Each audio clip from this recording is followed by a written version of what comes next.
I spent years trying to make my curly hair do everything except be curly, and now I wouldn't change it for the world. This is the story of how I went from hating my natural hair to fully embracing it, and why I had to chop it all off to start fresh. Hi guys, welcome to my channel. I'm Elizabeth, aka Libby. I'm a licensed cosmetologist and I am a personal stylist as well. If you like fashion, hair, beauty, all things creative and cozy, you'll definitely enjoy following along. Let's get into the story of how I went from overly stick straight, burnt and dry and damaged hair to long, naturally curly locks. So growing up, no one really knew what to do with my hair. I'm a 90s baby. I was born in 1994, so I'm 30 years old. If you grew up in the 90s with me or early 2000s, you know there was not a lot of education surrounding curly hair. No one really knew what to do with it. There wasn't a ton of products or product knowledge, and I was very, very stuck. Basically, my dad would take me to his hairstylist who would do female hair as well, but she definitely mostly only knew straight hair. And this was in the time when you would look through those catalog books, or I don't even know what they're called, but they were basically like books full of different types of hairstyles, and you can guess that there was pretty much no curly hair in those books. I would basically be looking through those books as a kid because they were like, let us know which one you want, you know, like that's kind of how it was. It was like shopping for a hairstyle, almost like shopping for wigs. I don't know, it was kind of weird, but if you were, you know, old enough to remember that, it was very interesting.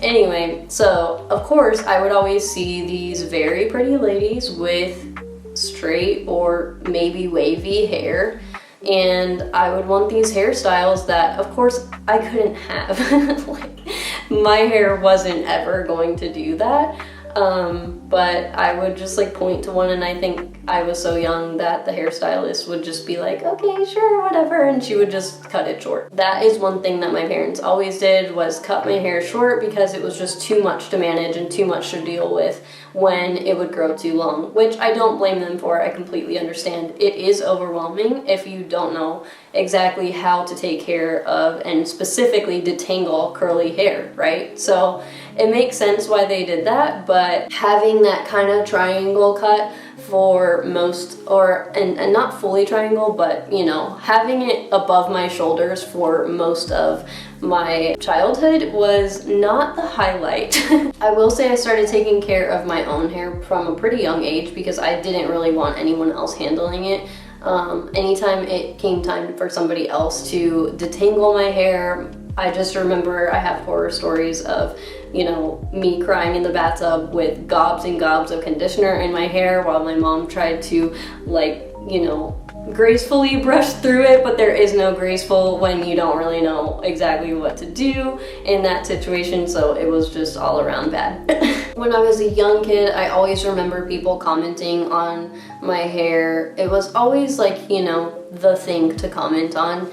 And it was mostly my parents' friends that had nice things to say, that were like, oh my gosh, your hair, you know, let me, can I touch it, or can I feel it, or like, people pay a lot of money to get hair like that, and I'm assuming they were talking about perms, which, you know, I haven't seen a perm that could look like this, but it was always just little comments like that, and definitely got made fun of when I was a kid from other kids, and then my siblings would make fun of me and stuff like that. So I definitely just got that early messaging that my hair was different, it was unique, and it stood out. It was always very noticeable, and whether that was a good thing or a bad thing, I think I kind of took it as it's a bad thing because I didn't like all the attention that it would get me, I guess. And also, when I thought about it, most of the people that were giving compliments or saying nicer things were adults, like my parents' friends, like, you're not really trying to impress them at that age, you're actually only really caring about what other kids think and people your age. So by middle school, I'll say I was pretty much wearing my hair up in a bun every single day. I felt like a bun kind of hid the fact that it was even that curly, So many people didn't even know it was as curly as it was because I started flat ironing my side bangs. Of course, this was early 2000s, so if you know, you know. It was like 2006, 2008-ish, and I was constantly only straightening my bangs and wearing the rest of it up in a curly bun. Not the cutest look, but it's what I knew to do at the time, and it kind of fit the style, especially when I would put those like little colored ribbons in the bun. Let me know in the comments if you remember exactly what I'm talking about. But yeah, that's pretty much what I was doing by middle school. And then fast forward to high school, I was exclusively straightening it every single day. So I would flat iron the crap out of it, and I would also chemically straighten it with those at-home treatments. So I never actually got it professionally chemically straightened. I only ever did it at home with my sister, who also had curly hair. And those treatments, if you guys know anything about them, they are absolutely terrible. It's so funny. If you guys know anything about those at-home treatments, they are absolutely horrible for your hair. So I really don't recommend doing them, but that is what we were doing at the time because we were so desperate for an easier time with straightening. So it would cut back on the time that we had to flat iron it, but it led to some really extreme damage, as you can assume. The worst part is that I live in a really humid city, so there were many days when you could definitely tell that I had some kind of curl pattern to my hair because the roots would be like, you know, showing a little bit of an S pattern, and then the rest of it would be straight or curled, however I did it that day. And that's just not a cute look, girls, we all know. My hair was so damaged that it wouldn't grow past like here, like barely past my shoulders. It would get to this length and then it would pretty much just break off. So the split ends were absolutely terrible. You could literally like grab pieces and just like break off some of the hair. Like that's how damaged it was. I don't feel like it looked as bad as it felt or as it actually was, but it was very, very damaged.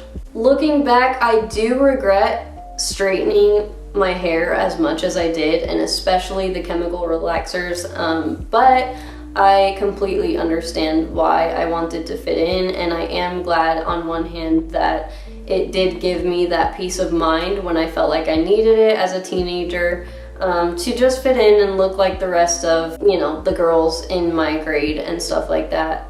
Anytime I would come across a girl that was like, you know, bold and courageous enough to wear her natural hair, I admired her so much and I wished that I had that, but I just didn't at the time, and I don't really blame myself for that. I understand that it's a tough time in life already, so it is what it is. So towards the later part of my senior year of high school and shortly after I graduated from high school, I was really ready to get my curls back because I was so sick of straightening it and having to straighten it and just worrying about it being humid, about it getting wet if it rained, or swimming, or all of those things. Like being a kid or a teenager while trying to have fun and do stuff with friends, but always being like, I can't wet my hair, like, or, you know, trying to do sports, that was all very, very difficult, and it really made for a miserable time in that way. So I was really ready to experience what it was like to have curly hair again, or be able to wear my hair naturally.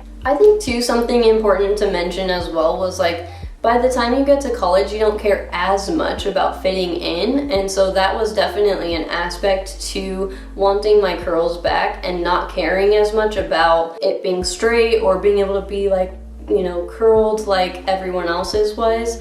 I was just ready to get those curls back. At this time, I'm kind of getting back into experimenting with products and figuring out like how to even get curly hair. I'm really trying to figure out like how you even treat curly hair, because at this point I forgot completely. Like I do not know, because the last time I would use curl products was like literally elementary school. So I'm messing around with gels and mousses and things like that, and I'll insert some pictures, but it was not the best look because my roots were a lot curlier since they hadn't been as damaged, and then the hair down here didn't really want to curl at all. I could get some waves and then some curls, but it was like maybe 3, 4, 5 different textures going on one head, and it was just really not cute. This is the part where I basically came to terms with the fact that like, this is just damage, it's not going to be reversed, and if I really want my curls back, I'm going to have to cut it all off. Now, some people will go through their transition a little bit more gracefully than I did, where they will get, you know, frequent trims and slowly work on cutting that damage off. But I went full force and just wanted it all off at the same time. So what I did was I chopped it into a pixie cut. Pretty much as soon as I chopped it off into that pixie cut, it was growing really healthily, really quickly, and the curls were back. Fast forward to now, it's been about 10 years that I've been embracing the natural curls again, and it has felt so relieving. I can't even say how excited I've been to just be able to feel like me again, which is the biggest pro, I'll say, and also just not be so worried about my hair getting wet or just all of the things that get in the way of you just embracing what you naturally have. I never really did get super big into like the curly hair movement and stuff like that. I honestly, quite frankly, didn't even know it was really a thing. I just wasn't looking that up online. I feel like I was more so into makeup videos and stuff at the time. So I did a lot of self-exploration and learning on my own and just figuring out like what worked for my hair and how to treat it. I feel like my hair has always done a really good job of just being itself, and I know that may sound kind of funny, but I just really don't depend on products or any specific methods for getting it to look the way that it does. The number one question I always get now, even when I'm just out and about and it's a random stranger that's coming up and complimenting my hair, is what do you do to get your hair like that? Or how do you get your hair like that? And I will admit, it's a little bit of a funny question for me because I don't do anything to get my hair like this specifically. And it's always kind of funny to think like on the reverse side of things, like me going up to somebody with wavy or straight hair or whatever texture hair, right? And being like, how do you get your hair like that? You would be like, it's just my hair, right? So that's kind of my response to those people a lot of times. But I do completely understand where these people are coming from, and they're probably hinting at the fact that they want to know what my curly hair routine is. Since I've been in a busier season of life the last few years, I will say that my routine is very simple and straightforward, and if you're interested in that, we can definitely do more videos on what I do to detangle and what I put in my hair for stylers, stuff like that. I've also really learned to embrace the frizz. So I know that frizzy hair can kind of bother some people. It doesn't bother me as much. I've just really gotten to a place where I've learned to embrace my hair fully and appreciate it for what it is. So if it's particularly frizzy on any given day, I'm just okay with it. Or I'll throw it up in a cute bun or clip and call it a day. I really wanted to make this video for anyone out there who feels like they can relate to any part of my story or is struggling in their own curly hair journey. I just want you to know I see you, you're not alone, and there definitely is hope for a future where you embrace your natural hair. If you have curls and you feel like you're still in the place where you need to hide them, let me assure you, you definitely don't. You're allowed to take up space with your hair, your style, and your whole vibe. I think that's it for today's video. Thank you so much for letting me share my story with you. If you enjoyed this video, please don't forget to subscribe, like, and comment what you related to the most in this video. See you next time.